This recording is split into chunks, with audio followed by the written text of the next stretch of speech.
안녕하세요. 반갑습니다. 여러분, 이 남자를 1980년대 사람들은 그를 할리우드에서 최고의 남자라고 불렀습니다. 천재적인 연기력, 그리고 수많은 여성들이 그의 매력에 빠져들었죠. 16살 연상의 슈퍼스타 쉐어, 세계적인 슈퍼모델 신디 크로포드, 영화배우 안젤리나 졸리, 그리고 끊임없이 이어진 화려한 스캔들을 보면 현대판 카사노바라는 별명이 전혀 어색하지 않았습니다. 그런데 말입니다. 왜 할리우드 감독들은 발 킬머와는 절대 다시 일을 하지 않겠다고 말했을까요? 수많은 여성들과 관계를 가졌던 발 킬머는 왜 진정한 사랑을 찾지 못했을까요? 그리고 그토록 재능 있던 배우가 2000년대 들어 갑자기 사라져버렸을까요? 그리고 무엇보다 그는 목소리를 잃어야 했을까요? 천재와 광기, 사랑과 스캔들, 성공과 추락, 그리고 기적 같은 부활. 오늘 여러분께 들려드릴 이야기는 단순한 할리우드 스타의 이야기가 아닙니다. 이것은 모든 것을 가졌지만 모든 것을 잃었고 그럼에도 불구하고 다시 일어선 한 남자의 충격적인 진실입니다. 오늘 우리는 신이 내린 완벽한 외모와 악마적일 만큼 천재적인 재능을 동시에 가졌으나 그 재능의 무게를 견디지 못해 스스로를 불태워야 했던 한 예술가의 삶을, 그리고 목소리를 잃고 나서야 비로소 세상과 소통하는 법을 배웠던 그의 역설적인 인생 드라마를 아주 세밀하게 들여다보려 합니다. 발 킬머, 여러분이 몰랐던 그의 진짜 이야기가 지금 시작됩니다. 구독과 좋아요 부탁드립니다. 1959년 12월 31일 로스앤젤레스의 한 중산층 가정에서 발 에드워드 킬머가 태어났습니다. 아버지는 부동산 개발업자였고 어머니는 평범한 주부였지만 이 집안에는 남다른 예술적 분위기가 흐르고 있었나 봅니다. 1970년대 중반 발 킬머는 태어날 때부터 평범함과는 거리가 먼 아이였죠. 고작 17세라는 나이에 미국 최고의 예술 명문인 줄리어드 스쿨에 역대 최연소 합격자라는 타이틀을 거머쥐며 입학했을 때부터 그의 전설은 이미 시작되고 있었습니다. 당시 줄리아드 스쿨에는 케빈 클라인, 로빈 윌리엄스 같은 전설적인 배우들을 배출한 곳이었고 그곳에 들어간다는 것 자체가 이미 천재성을 인정받았다는 의미였습니다. 발 킬머는 그곳에서 연기의 기초를 다졌고 동시에 자신만의 독특한 스타일을 만들어 나가기 시작합니다. 또한 10대 소년 발 킬머가 무대 위에서 뿜어내는 에너지는 기성 배우들을 압도하고도 남음이 있었죠. 하지만 화려한 재능 뒤에는 지독한 가난이라는 그림자가 드리워져 있었죠.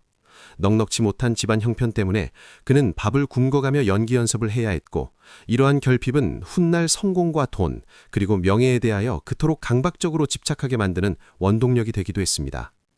그는 줄리아드 스쿨 시절 햄릿과 오레스테스 같은 고전 비극을 연기하며 자신의 내면에 잠재된 어두운 광기를 끄집어내는 훈련을 거듭했습니다.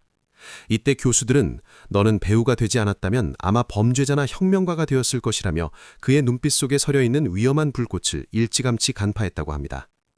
킬머는 단순히 대사를 외우는 것이 아니라 캐릭터의 영혼을 자신의 몸속에 구겨 넣는 듯한 고통스러운 방식을 고수했던 것이 훗날 할리우드에서 가장 위대한 배우이자 동시에 가장 다루기 힘든 배우라는 양극단의 평가를 받게 되는 씨앗이 되었습니다. 그렇게 연극 무대를 주름잡던 천재 소년에게 할리우드의 상업영화 시스템은 그저 유치한 돈놀이판처로 보였을지도 모릅니다. 1986년 영화 탑건의 오디션 제의가 들어왔을 때 발 킬머는 시나리오를 쓰레기통에 처박아두고 쳐다보지도 않았다고 합니다. 전투기라 타고 날아다니는 영화라니 내 예술혼을 이런 데 낭비할 순 없다고 생각했던 그는 에이전트의 간곡한 부탁에 억지로 끌려나간 오디션장에서 일부러 대사를 국어책 읽듯이 건성으로 읽고 심지어 감독을 비웃는 듯한 표정을 지르며 탈락하기 위해 최선을 다하는 기행을 저질렀습니다. 하지만 운명의 장난이었을까요? 토니 스콧 감독은 그 오만하고 건방진 태도에서 톰 크루즈를 압도할 수 있는 유일한 적수, 냉철하고 완벽주의적인 아이스맨의 모습을 정확히 발견했던 걸까요? 결국 발 킬머는 울며 겨자 먹기로 계약서에 서명하게 됩니다.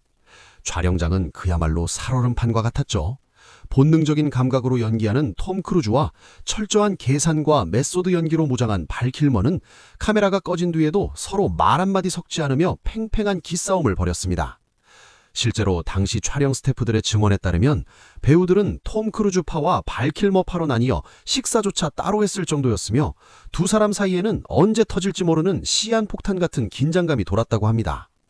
하지만 아이러니하게도 서로를 향한 그 실제적인 적대감과 경쟁심이 스크린에 고스란히 담기면서 영화 역사상 가장 섹시하고 긴장감 넘치는 라이벌 구도가 완성될 수 있었던 것입니다.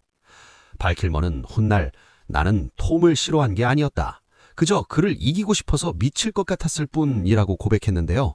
톰 크루즈가 태양처럼 뜨겁게 타올랐다면 발 킬머는 얼음처럼 차갑게 빛나며 영화의 균형을 완벽하게 잡아주었습니다. 결국 그토록 경멸했던 이 영화는 그를 전 세계적인 스타덤에 올려놓았고 아이스맨이라는 별명은 그의 평생을 따라다니는 영광스러운 훈장이자 동시에 그가 넘어서야 할 거대한 벽이 되어버렸습니다. 영화 탑건의 성공으로 세상은 그를 잘생긴 청춘 스타로 소비하려 했지만 발 킬머의 혈관 속에 흐르는 예술적 DNA는 그런 안락한 삶을 거부하고 더 위험한 곳으로 이끌었습니다. 1991년 올리버 스턴 감독이 전설적인 록밴드 가수 짐 모리슨 전기 영화를 만든다고 선언했을 때 발 킬머는 오디션장에 아예 짐 모리슨 그 자체가 되어 나타났습니다. 그는 무려 1년 동안이나 짐 모리슨이 입던 가죽 바지를 입고 생활했으며 그가 마시던 독한 위스키와 줄담배는 물론이고 몽환적인 눈빛과 흐느적거리는 걸음걸이까지 완벽하게 복사해내며 주변 사람들을 경악하게 만들었죠. 또한 짐 모리슨의 모든 영상을 수백 번 반복해서 보았고 그의 목소리를 완벽하게 재현하기 위해 몇 달 동안 보컬 트레이닝을 받았으며 심지어 짐 모리슨처럼 생각하고 행동하기 위해 촬영 기간 내내 캐릭터에서 벗어나지 않았습니다. 이건 단순한 흉내가 아니라 일종의 강령술에 가까웠던 그의 메서드 연기는 촬영 현장을 공포와 전율로 몰아넣었죠. 실제로 록밴드 도어지의 멤버들이 녹음실을 방문했을 때 발 킬머가 부르는 노래를 듣고는 짐 모리슨이 지옥에서 살아 돌아온 줄 알았다며 그 자리에서 오열했다는 일화는 지금도 전설처럼 전해집니다. 이 영화를 통해 발 킬머는 단순하게 잘생긴 배우가 아니라 진정한 배우로서 인정받게 되었고 할리우드는 그를 차세대 거장으로 주목하기 시작합니다. 그러나 영화 촬영 후유증의 결과는 충격적이었습니다. 그는 촬영이 끝난 후에도 한동안 짐 모리슨이라는 캐릭터에서 빠져나오지 못하고 정신과 치료를 받아야 했을 정도로 자신의 영혼을 송두리째 그 배역에 갈아 넣었으며 이것은 단순한 배우가 아니라 연기를 위해 악마와 계약이라도 맺을 수 있는 광기의 소유자임을 세상에 증명한 사건이었습니다. 1993년 발 킬머는 서부극 툼스톤에서 또 한 번 전설적인 연기를 선보입니다. 결핵으로 죽어가면서도 위트와 냉소를 잃지 않는 총잡이를 연기하면서 발 킬머는 비극적이면서도 매력적인 캐릭터를 창조해냈죠. 많은 평론가들은 이 영화에서 발 킬머의 연기가 주인공이었던 배우 커트 러셀을 완전히 압도했다고 평가했습니다. 그리고 1995년 마이클만 감독의 걸작 히트가 개봉됩니다. 이 영화에서 발 킬머는 알파치노, 로버트 드니로라는 두 거장과 함께 연기했고 놀랍게도 그들 사이에서도 전혀 밀리지 않는 존재감을 보여주었습니다. 은행 강도 역을 맡은 발 킬머는 냉정하고 프로페셔널한 범죄자를 완벽하게 소화해냈고 특히 영화 중반부의 총격전 장면은 영화사의 길이 남을 명장면으로 평가받고 있습니다. 알파치노조차 나중에 인터뷰에서 발 킬머와의 작업은 정말 인상적이었다고 언급할 정도였으니 그의 연기력이 얼마나 뛰어났는지 알 수 있죠. 1990년대 중반 발 킬머는 할리우드의 정점에 서 있었습니다. 그는 액션, 드라마, 서부극, 슈퍼히어로 영화까지 모든 장르를 섭렵했고 그가 출연하는 영화는 흥행이 보장되었으며 그의 이름만으로도 수백만 달러의 가치가 있었습니다. 제작자들은 그를 원했고 감독들은 그와 작업하고 싶어 했으며 관객들은 그의 새로운 영화를 기다렸습니다. 그는 단순히 배우가 아니라 브랜드였고 할리우드의 로열티였으며 누구도 부인할 수 없는 스타였습니다. 여성 팬들은 그에게 열광했고 남성 팬들은 그를 동경했으며 패션 잡지들은 표지 모델로 앞다투어 섭외했습니다. 그는 말 그대로 모든 것을 가진 남자였습니다. 하지만 여러분, 여기서 한 가지 질문을 던져야 할 것 같습니다. 이렇게 완벽해 보이는 남자, 모든 것을 가진 것처럼 보이는 이 배우가 왜 10년 후에는 할리우드에서 완전히 사라지게 되었을까요? 도대체 무엇이 이 황금빛 경력을 산산조각 내버렸을까요? 발 킬머의 또 다른 얼굴, 그가 스크린 밖에서 보여준 모습들, 그리고 할리우드가 그를 두려워하기 시작한 그 해답은 잠시 후 밝혀드리겠습니다. 자, 이번에는 발 킬머의 뜨거운 사랑과 열정, 그리고 스캔들 속으로 들어가 보겠습니다. 사랑 앞에서는 그 누구보다 뜨겁고 헌신적이었던 로맨티시스트 발 킬머의 연애사는 헐리우드 여배우들과 명예의 전당을 방불케 할 만큼 화려하고도 비극적이었습니다. 그 첫 번째 주인공은 팝의 여제 쉐어였는데요. 당시 20대의 무명 배우였던 발 킬머와 전설이었던 쉐어의 만남은 엄청난 나이 차이 때문에 대중들의 비웃음을 샀지만 두 사람은 서로의 예술적 영혼을 깊이 존중하며 지적인 사랑을 나누었습니다. 그녀는 발 킬머보다 무려 16살이나 많았지만 두 사람은 나이 차이는 전혀 문제가 되지 않았습니다. 당시 쉐어는 오스카상을 받은 배우였고 음악계의 전설이었으며 헐리우드에서 가장 영향력 있는 여성 중 한 명이었던 겁니다. 그런 그녀가 20대 초반의 신인 배우 발 킬머에게 완전히 빠져들었다는 것은 당시 헐리우드에서 엄청난 화제였죠. 쉐어는 내가 만난 남자들 중 가장 멋있고 가장 재능이 있었으며 동시에 가장 복잡한 사람이었다고 말합니다. 두 사람의 관계는 2년 정도 지속되었지만 결국 발 킬머의 강한 성격과 통제욕 때문에 파국을 맞이하게 됩니다. 쉐어와의 관계가 끝난 이후 발 킬머는 여배우 메어 위닝햄과 짧지만 강렬한 로맨스를 시작했습니다. 메어 위닝햄은 당시 떠오르는 재능 있는 배우였고 두 사람은 연기에 대한 열정을 공유하며 가까워졌죠. 하지만 이 관계 역시 오래가지 못했습니다. 1980년대 흥미로운 소문이 할리우드를 떠돌기 시작합니다. 발 킬머와 미셸 파이퍼 사이에 묘한 기류가 흐른다는 소문이었죠. 할리우드 파티와 이벤트에서 자주 목격되었고 그들의 케미스트리는 주변 사람들의 눈에도 명확했다고 합니다.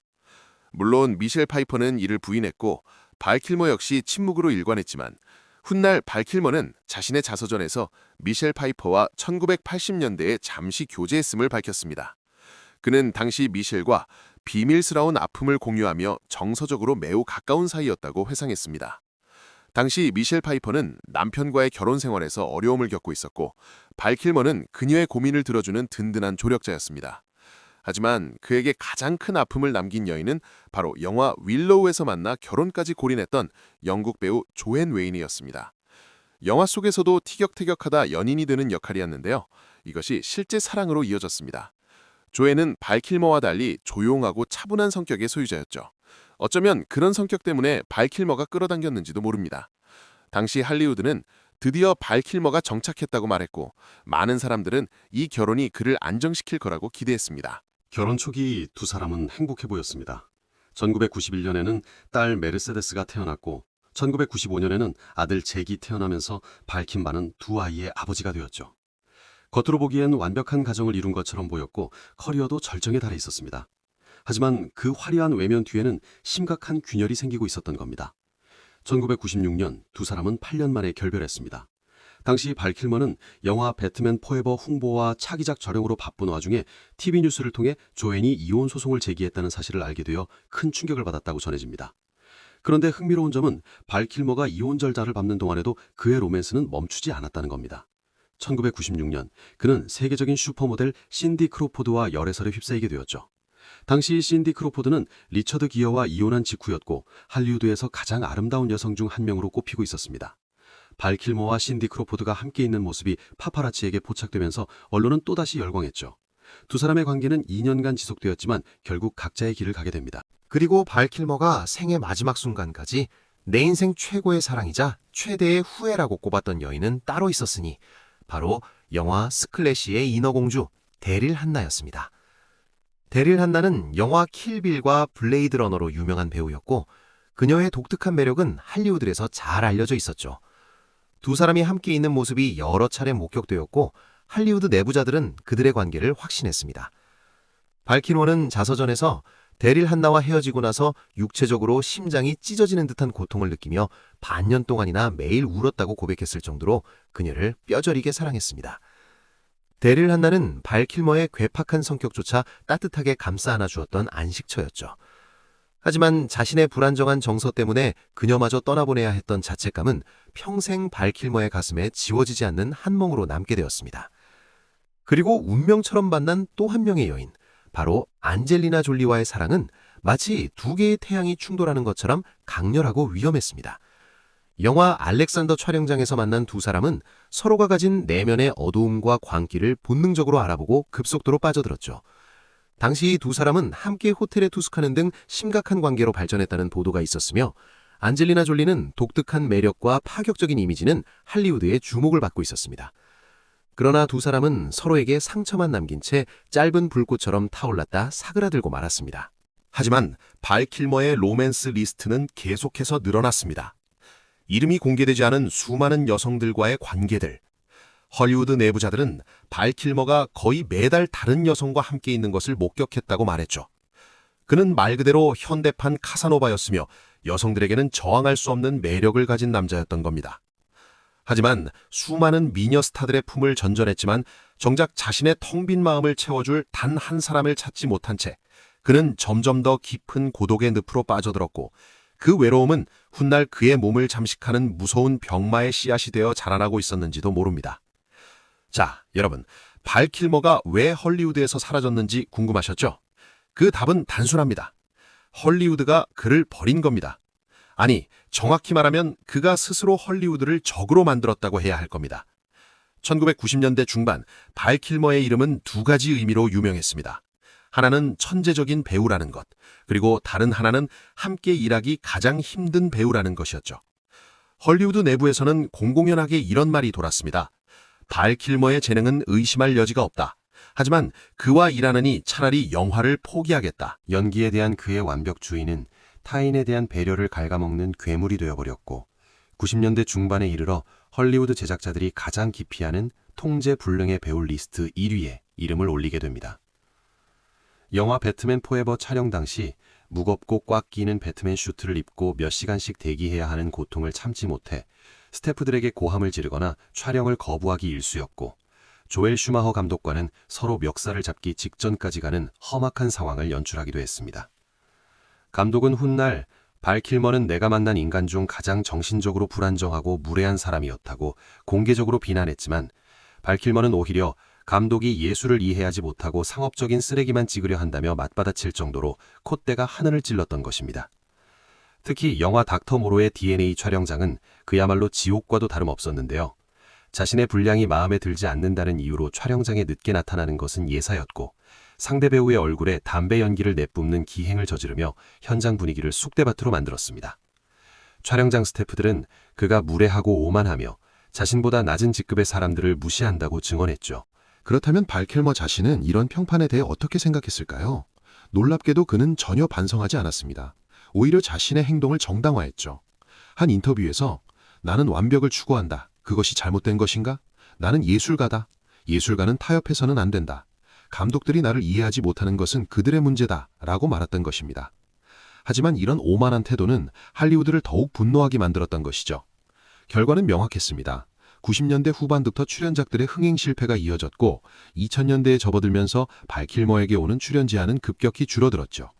한때 수백만 달러를 받던 그는 이제 저예산 비급 영화에나 출연하게 되었고 2009년 스트리트 오브 블러드, 2009년 하드와이어드, 2010년 더 트래블러 등 극장 개봉 없이 바로 DVD로 출시되는 저예산 액션 스릴러물에 출연했지만 이전의 영광은 찾아볼 수 없었던 겁니다. 더 심각한 것은 그의 외모 변화였습니다. 한때 할리우드에서 가장 잘생긴 남자였던 발 킬머는 급격히 체중이 들었고 그의 얼굴은 부어올랐으며 더 이상 예전의 매력을 찾아볼 수 없게 되었죠. 일부에서는 그가 알코올 문제를 가지고 있다는 소문도 돌았습니다. 그는 자신의 뉴멕시코 목장에 틀어박혀 지내기 시작했고 할리우드와 점점 멀어져 갔던 것입니다. 그가 스스로 만든 오만과 교만의 대가는 너무나 컸던 거죠. 하지만 운명은 여기서 끝나지 않았습니다. 발 킬머에게는 또 다른 더 큰 시련이 기다리고 있었죠. 그것은 커리어의 몰락보다 훨씬 더 무서운 것이었습니다. 바로 그의 목숨을 위협하는 질병이었던 겁니다. 어느 날부턴가 목이 부어오르고 목소리가 갈라지기 시작하더니 급기야 피를 토하며 쓰러지는 일이 잦아졌는데요. 병원에서 내려진 진단은 배우에게는 사형선고나 다름없는 인후암이었습니다.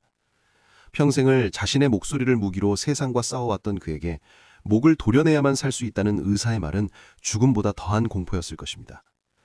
결국 생사의 기로에서 수술대에 올랐고 목숨을 건지는 대가로 신이 주신 가장 아름다운 선물이었던 그 매력적인 목소리를 영원히 반납해야만 했습니다. 기관 절개술로 목에는 흉측한 구멍이 뚫렸고 말을 하기 위해서는 온몸을 쥐어짜야만 겨우 쇠소리 섞인 바람소리를 낼 수 있게 된 것입니다.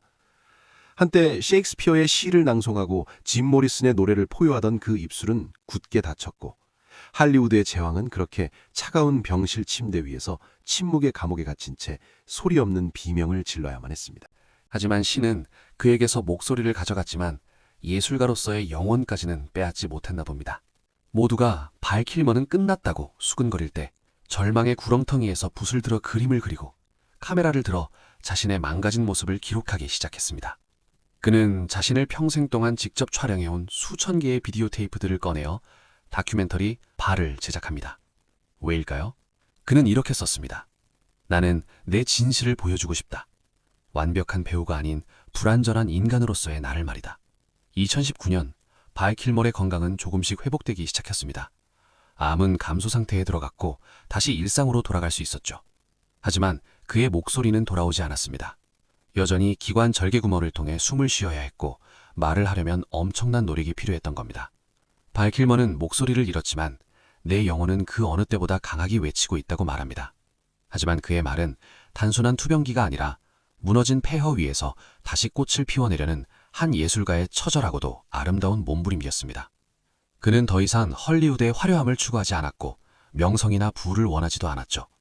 그저 살아있다는 것에 감사했고 자녀들과 함께 시간을 보낼 수 있다는 것에 행복해했습니다. 한때 모든 것을 가졌지만 모든 것을 잃었던 남자는 이제 진정으로 중요한 것이 무엇인지 깨닫게 되었던 겁니다. 그때 운명은 그에게 한 번 더 기회를 주기로 했을까요? 다시 스크린으로 불러들일 기회를 말이죠. 그것은 그가 상상조차 하지 못했던 순간이었습니다. 바로 톰 크루즈가 탑건 속편을 제작한다는 것이었죠. 1986년 개봉한 탑건은 전설적인 영화였고 36년이 지난 지금 그 속편을 만든다는 것은 엄청난 도전이었습니다.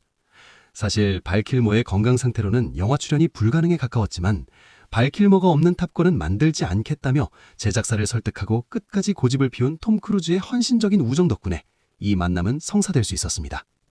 영화 속에서 병마와 싸우며 목소리를 잃고 타자로 대화하는 아이스맨 제독의 모습은 연기가 아닌 발킬머 자신의 현실 그 자체였기에 그가 떨리는 손으로 키보드를 두드려 매버릭에게 건넨 It's time to let go 라는 대사는 스크린을 뚫고 나와 관객들의 심장을 후벼 팠습니다.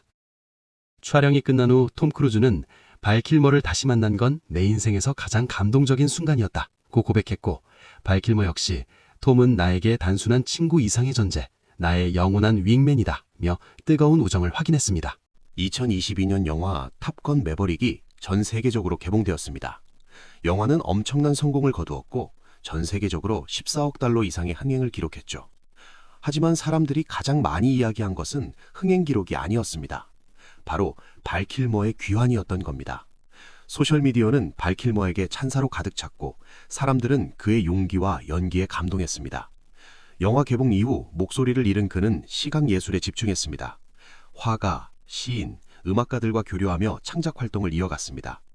자신의 웹사이트와 인스타그램을 통해 직접 그린 그림을 판매하고 팬들과 활발히 소통했습니다.